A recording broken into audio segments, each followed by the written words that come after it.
আমার দেশ পুরাপুরি রয়ের মানে প্রভাব মুক্ত, বাট যে জন্য কাজ করা উচিত ছিল আরো কাজ করতে সরকারের কাছে ছাত্র জনতার সাধারণ জনতার আশা প্রত্যাশা অনেক বেশি।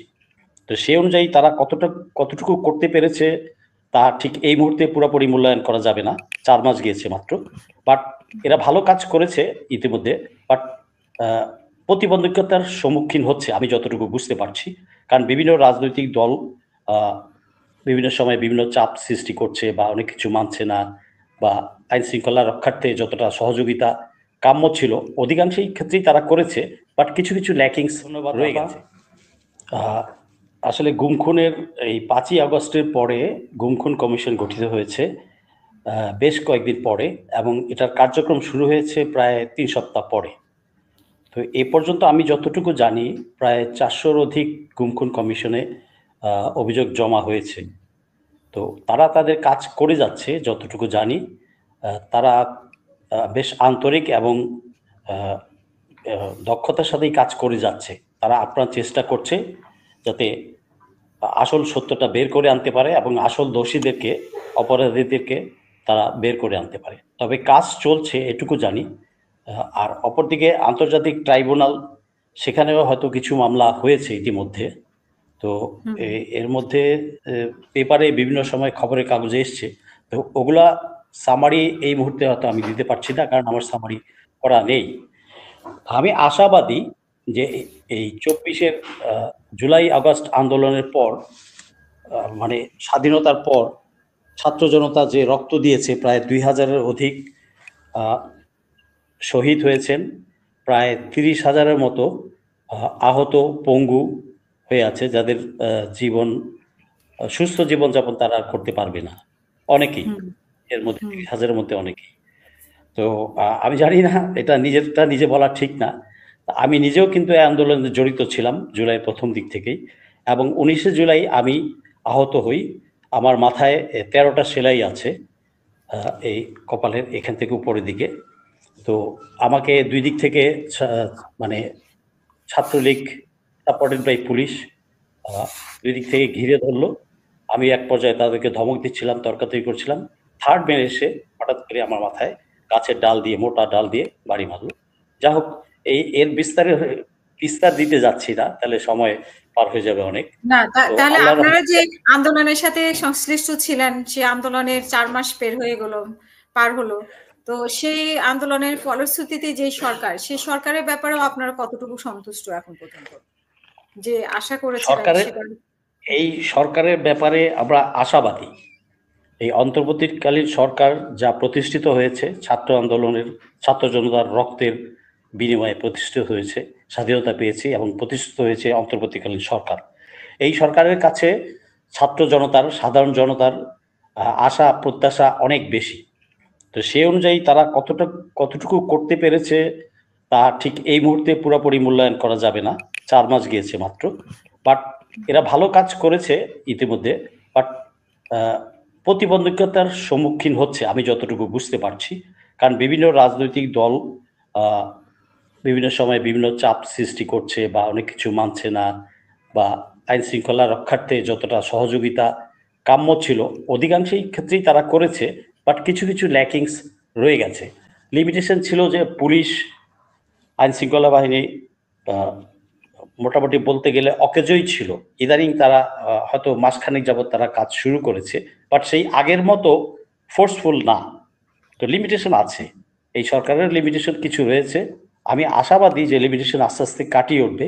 তবে সেজন্য যেটা করণীয় দরকার ছিল প্রথম থেকেই, এটা আমার ব্যক্তিগত মতামত, এই অন্তর্বর্তীকালীন সরকারে এবং বিভিন্ন প্রতিষ্ঠানে যোগ্য, দক্ষ, কট্টর দেশপ্রেমিক লোকদেরকে নিয়োগ দেওয়া উচিত ছিল। কিছু কিছু ক্ষেত্রে হয়েছে, কিছু কিছু ক্ষেত্রে বেশ বিতর্ক দেখা দিয়েছে, যা সোশ্যাল মিডিয়াতে ভাইরাল হয়েছে বিভিন্ন সময়। তো আশা করি এই সমস্ত লিমিটেশন কাটিয়ে উঠবে এই সরকার এবং সামনের দিকে নিয়ে যাবে, ছাত্র জনতার রক্ত যেন বৃথা না যায়, সেই আশাই আমি করব। আর আরেকটা জিনিস আপনি জানতে চাচ্ছিলেন যে কেন আমাকে করলো না। হ্যাঁ, তো সত্যি কথা বলতে কি, এই দেশে কারা কট্টর দেশপ্রেমিক, হার্ডকোর প্যাট্রিয়ট, এটা জানে। জানে ডিজিএফআই বা হাসিনা সরকার, police, they are the tools, এই টুলসগুলা ইউজ করেছে তারা। এবং যেই জন্য আমার বন্ধু যে হাসিনুর রহমান বীর প্রতীক, সে অত্যন্ত দেশপ্রেমিক এবং কঠিন সৎ অফিসার এবং সাহসী অফিসার। তার অত্যন্ত ঘনিষ্ঠ বন্ধু আমি। তো আমি 2010-এ চাকরি থেকে চলে আসি। এক পর্যায়ে আমি বাধ্য হই চাকরি থেকে অবসর নিতে। তো আমার রিটায়ারমেন্টেরও 1 বছর পরে আমার এলপিআরও শেষ, তখন তাকে প্রথম গুম করা হয়। তার ইউনিফর্মে চাকরিরত অবস্থায় তাকে গুম করা হয়, যেটা নিয়মের বাইরে, সম্পূর্ণ অনিয়ম। তো তাকে আমাকে চেষ্টা করে নাই যে তা না, আমাকে চেষ্টা করেছে, তারা বহুবার চেষ্টা করেছে। এমনকি আমার এরকমও আমি খবর পেয়েছি যে আমাকে আইনের আওতায় সরাসরি না নিতে পারলে রাস্তায় খরচ করে দিবে। তো বুঝতেই পারছেন আমার জীবন কেমন গেছে 15 বছর। তো আমাকে পারেনি নাম্বার অফ টাইমস। আমার বাসার সামনেও তারা গার্ড দিয়ে রেখেছে গলিতে। প্রথম 16 দিন আমার এই বন্ধুকে প্রথম যখন কিডন্যাপ করে আরডক থেকে, ঠিক তখনই 16 দিন আমার বাসার গলিতে 2 মাথায় রাউন্ড দি ক্লক 8 আওয়ার্স করে শিফটে ডিউটি হতো। তারা চেষ্টা করেছে, কোথাও গিয়েছি গাড়িতে ফলো করেছি। আমি একা কখনো বের হতে পারিনি প্রথম 1 বছর। এই 1 বছরে আমাকে 12 মাসে 14টা মোবাইল আমার চেঞ্জ করতে হয়েছে। মানে আসলে সেই 16 বছরের মানে সাফারিংসের কাহিনী আসলে কয়েক মিনিটে বলা সম্ভব না।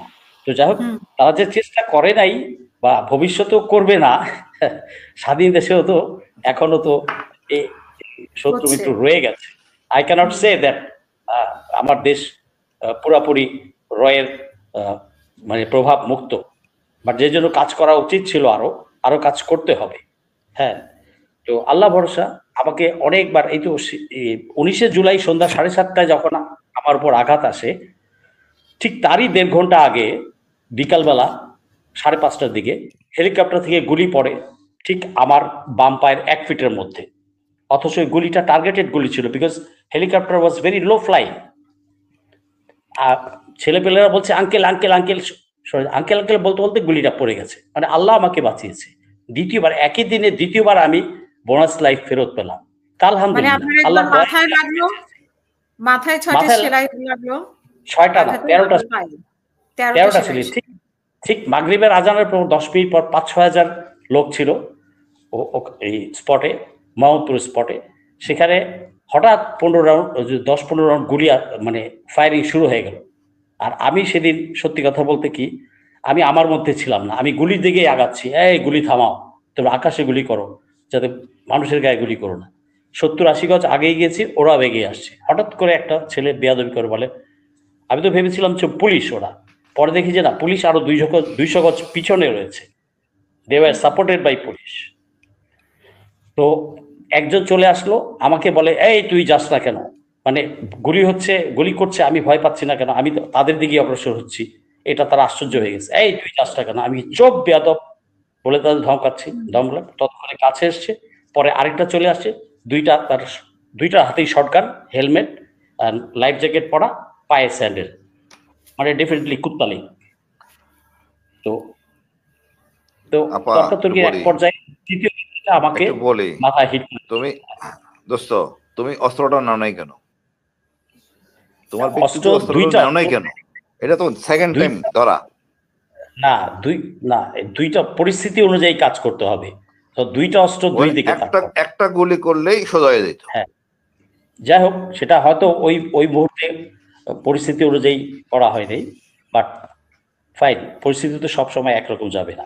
হঠাৎ আমি বুঝে ওঠার আগেই তারা হিট করলো। তারপরে ছেলেপেলে ছিল আরো প্রায় 400-500 ছেলেপেলে আমাকে ধরে নিয়ে গেল প্রথমে একটা ডিসপেন্সারিতে, ওখানে ওরা সেলাই দিতে পারে না, পরে একটা প্রাইভেট ক্লিনিকে আমি সেলাই করে নিই। আমি এই মুহূর্তে যেতেও পারছিলাম না।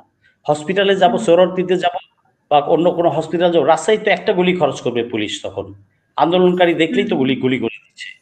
তো ঠিক ওই যে 10-15 মিনিটের ট্রিটমেন্ট নেওয়ার, আর হয়তো যদি 2-3 ঘন্টা দেরি হতো তাহলে হয়তো আউট অফ ব্লিডিং আমি মারা যেতাম। আমার চশমা খোলা হয়ে গেছে, মোবাইল লেপটে গেছে, অথচ বাসা থেকে মাত্র 200 গজ দূরে।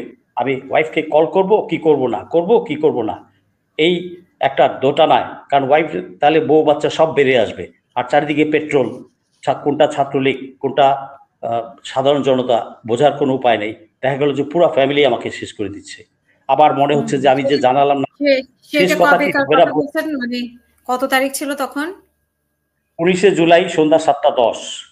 19 জুলাই 10 থেকে 15 মিনিটের মধ্যেই এটা অন্ধকার হয়েছে, আবসা দেখা যাচ্ছিল না, ভেবেছিলাম পুলিশ, হঠাৎ দেখে ওরা চলে আসছে।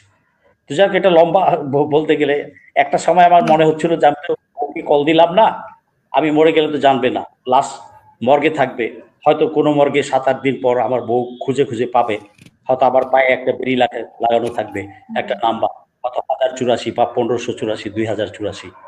আজ থেকে 42 বছর আগে মহাশ্বেতা দেবীর 1084 মা বইটা পড়েছিলাম, নকশাল আন্দোলনের উপর বইটা লেখা। তখন আমার মনে হচ্ছিল তাহলে কি আমি আরেকটা 1084 হতে যাচ্ছি। তো এই দুটার মধ্যে, বাট আমাকে তখন মনোবল চাঙ্গা রাখতে হয়েছে যে আমাকে ব্লিডিং অ্যাট এনি কস্ট আবার বন্ধ করতে হবে। যাক, আল্লাহর রহমত, সেই ডাক্তার সেদিন ছিল, সে ঢাকার বাইরে যায়নি, যাওয়ার কথা ছিল। উনি আমাকে তৎক্ষণাৎ 8:30টার মধ্যেই আমার ট্রিটমেন্ট শুরু করেছেন, আমার সেলাই করে দিয়েছেন। তারপরে আমি 7-8 দিন রেস্ট, আবার আমি 29-30 তারিখ থেকে আবার মাঠে। 4 তারিখে প্রেস ক্লাবে আবার গুলির নিচে পড়লাম। 4 তারিখে আরো অনেকে ছিল, হঠাৎ হাইকোর্টের দিক থেকে গুলি আসা শুরু করল। ব্যাস, কি আর করা, কিছুক্ষণ পুলিশের সাথে কিছুক্ষণ ফাইট করলাম, টিয়ার গ্যাস আর কতক্ষণ পারি, তারপরে ব্যাক করলাম। বাসায় এসে 5 তারিখে আবার রেডি, আবার 5 তারিখে যথাসময়ে যাক। আর 5 তারিখ সন্ধ্যায় আমি, আমার বন্ধু হাসিন, আরো বীর হাসান আছে এবং অন্যান্য আরো অফিসার, আমরা ওই দিন সন্ধ্যায় 8টা থেকে রাত 12টা পর্যন্ত ডিজিএফআই হেডকোয়ার্টারের সামনে ছিলাম।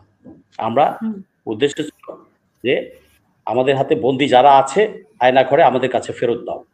এটা আমার বন্ধু আগে হচ্ছে। তো সেই দিন অনেক চাপ দেওয়ার পরেও তারা বলেছে ঠিক আছে আমাদের সময় দেন, ডিজি নাই। তো ডিজি তখন রাষ্ট্রপতির ভবনে স্বাভাবিকভাবেই 5 তারিখ সন্ধ্যায় রাষ্ট্রপতির কাছে গেছেন। যাক, পরের দিন তারা 2 জন মুক্তি পায়। একজন হলো মীর কাসেমের ছেলে আরমান, ব্যারিস্টার আরমান। এরপরে আরেকদিন, পরের দিন হয়তো মাইকেল, পার্বত্য চট্টগ্রামের একটা ছেলে মাইকেল মুক্তি। এরপরে অন্যান্য কিছু পেয়েছে হয়তো মুক্তি, আমি জানি না, বাট খুবই দুঃখজনক, কি আর বলবো। যাক, আমি এখানেই, আমি আপনাকে ধন্যবাদ। শুনবা